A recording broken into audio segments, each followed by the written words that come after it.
Hey everyone, it's Nicole here today for Honeybee with a couple of super fun flower petal cards. This is with the awesome flower petal card dies. I have to admit I was a little intimidated by this die collection. I have pulled it out so many times trying to figure out exactly what I want to create to make my card, and I was just not having any luck.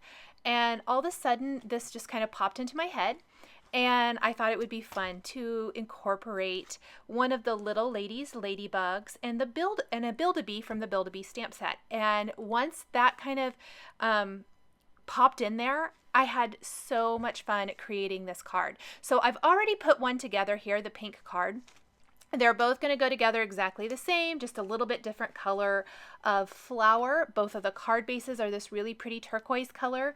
I thought it was a great color to pop the colorful flower off of the background. So everything is exactly the same, only difference, colors I used for the flowers and the critter I used for the inside. So one's got the ladybug, one's got a bumblebee. I have pre-die cut everything. I did use the Gemini craft cutting machine to die cut this. It really sped up the process, and I'm also inking the edges of my petals. You could totally eliminate this step if you wanted to save a little bit of time. I used Wild Honey Distress Oxide ink on the edges of the sunflower, and on my pink flower, I used Picked Raspberry. And it just helps give a little bit of dimension, especially because my flower petals basically are, except for the flower center, are all the same color. And so I thought that tiny touch of color on the tips of the flowers added a lot to the design. Now I'm going to show you some tips for, as I put this together, things that I found that really helped. I am using score tape to attach that little flap to my card.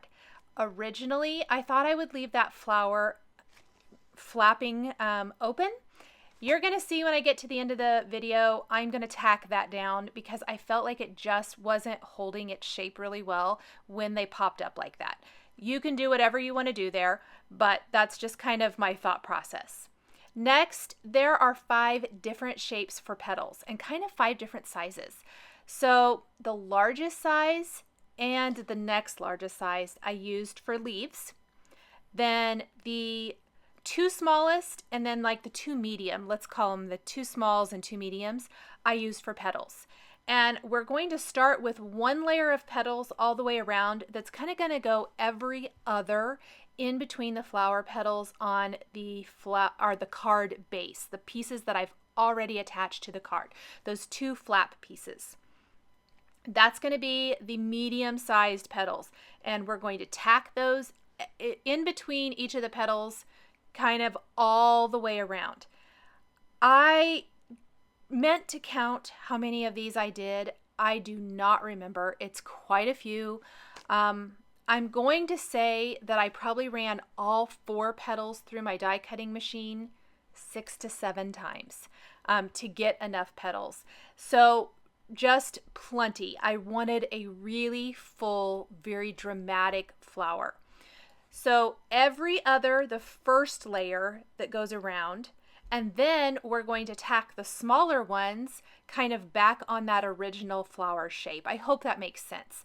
And I am going to do this all the way around. Now, this is all going to be disguised with the flower center if this was a flat flower. It's not going to be on one side because that flower center needs to be able to lift to open up to the inside of the card. And I'm going to show you how I fixed this. As I was working on the card and I realized that this kind of messiness that you see here with all the flower petals was going to be visible on one side, and I really didn't like that, I had to come up with a creative solution to hide this. And it's actually super quick and super easy, which I really love. So there's what it's going to kind of look like. I've got about half of it done. Here's all of it. Now, if I would put this on one half, look when I lift it up, there's what I was talking about. It looks really messy. So I have cut 2 circles for the flower center. I've cut one of them in half. I did not even measure it. I just took my scissors and trimmed that in half. And we're going to adhere this to each side. Little tricky. It's got to go underneath on one of those petals because those petals are only attached to the left side of the card. But that's okay. We won't really see that because once we stamp our inside panel, you won't really see that much.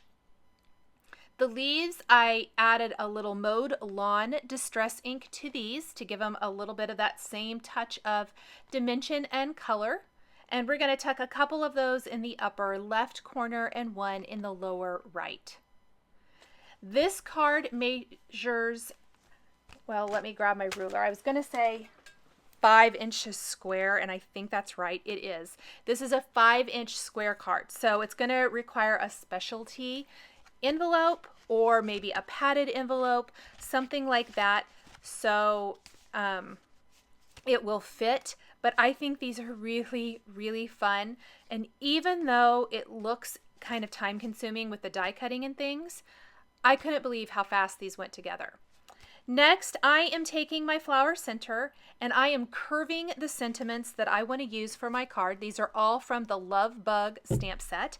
I'm curving them to go around my flower center. I thought it would be a little more interesting, go with the design a little bit better than just going straight across and making lines of text. So this really works with the design of the card. It really frames up the little critter on the card and is really, really fun. I am just working one phrase at a time. The phrases are actually if friends, and the next phrase is were flowers, and the final phrase is I'd pick you.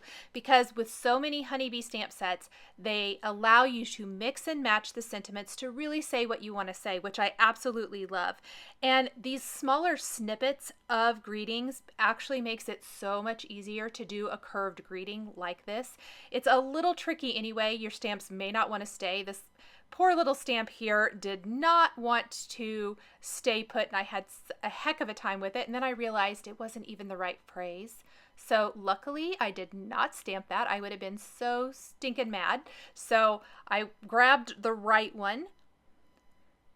We're going to stamp that down, add our white embossing powder to this, and that is how I stamped these cute little sentiments from Love Bug in a circular shape. And I'm just using a paintbrush here to remove some little embossing powder flakes that kind of got where I didn't want them, because I want a really clean flower center. Now I'm going to be honest, I ordered something that I wanted to use for these cards and it did not come. I'm so super bummed. So I think this would be fun, and I think I'm going to share this idea with you because if you like this card and you have these on hand, I think you would really have a good time with this.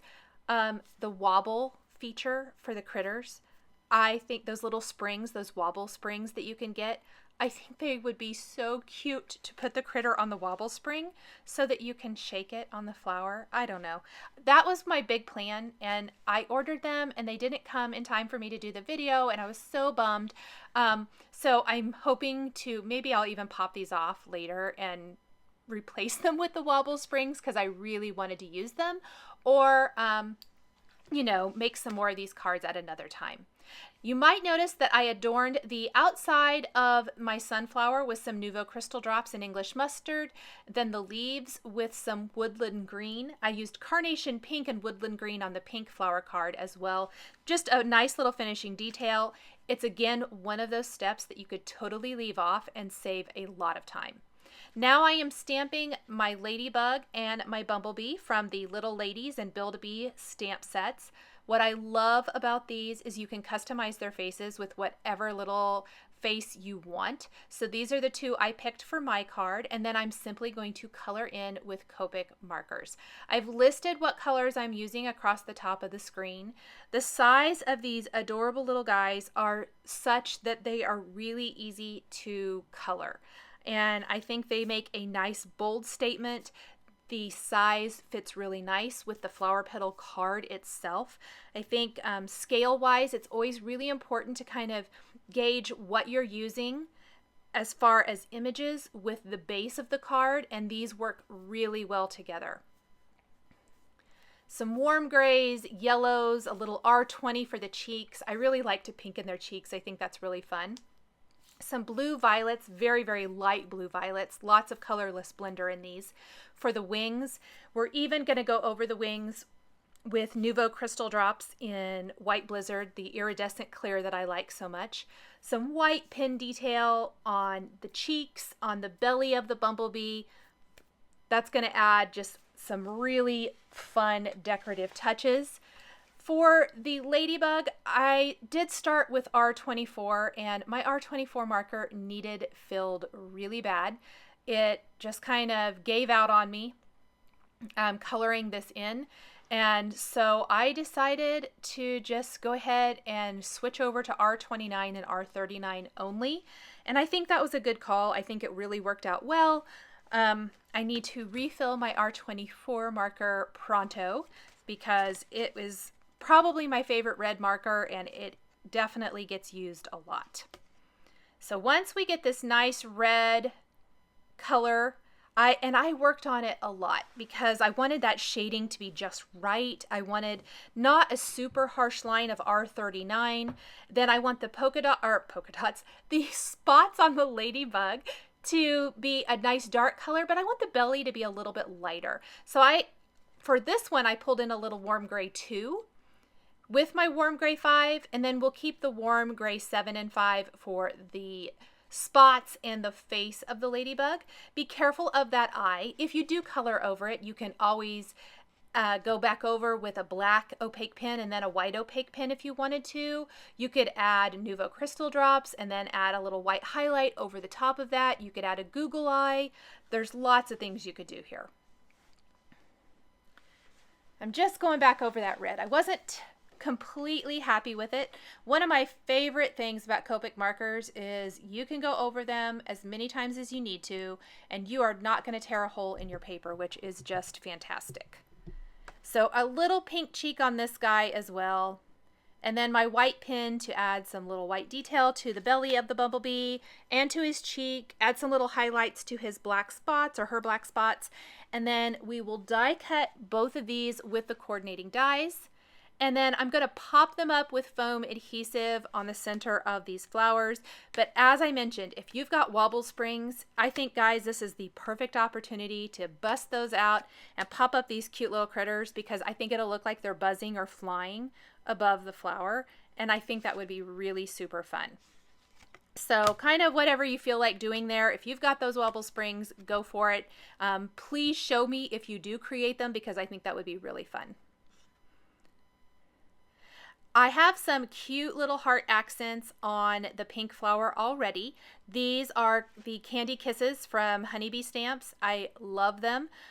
You guys probably have seen me use them in multiple projects because I love them so much. I bought multiple bags of them because I love them so much and I didn't want to run out. There's this kind of peachy pink color, white, and then a pastel pink. I'm going to even add some to my yellow sunflower card because I love the little addition of red hearts on almost any project. I think they add a fun touch.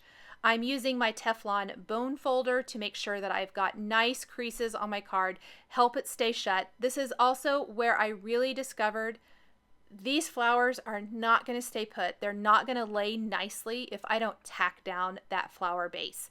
So while I think they're probably created with that little tab so that you can leave them to pop up, it wasn't working for me. So I tacked them down and look how much better they look already. I was so happy.